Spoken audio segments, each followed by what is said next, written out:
You're in front of the charts. You're there. And you do what? You act impulsively. You see something that is not your model. Perfect example. I'll give you something. You've done the work. You've done the analysis. You've listened to me talk about what I think the market's going to likely draw to on a higher time frame. You committed to the idea that that's probably what you're going to subscribe to. So you're only going to focus in that direction. And that's the proper mindset. Not that you should be handheld, but that's why I do it. So that way you can keep your premise, your bias, the narrative focused on that time frame draw.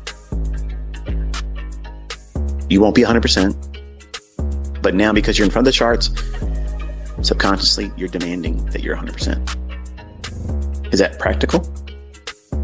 Is that realistic? Is that something that anyone could reasonably expect to have? Especially if they're new? No, of course not. But that motivation that carried you to that moment, where now you're in front of the charts, you're ready to do your model, you're ready to pull the trigger. All you have to do is wait for that fair value gap to form, because it's going to be moving up quickly, and it's going to create that little buy side imbalance, sell side inefficiency, and it's going to form it in a place where it allows you to capture 12 to 15 handles. So that means your minimum criteria for the trade would be met. It's really there. But unfortunately, it's not there yet. And what happens is you start seeing price run. And in your mind, you're thinking, this is going to be one of those times where it's not going to create a fair value gap. And here I am. I did all the work. I got all this stuff drawn on my chart.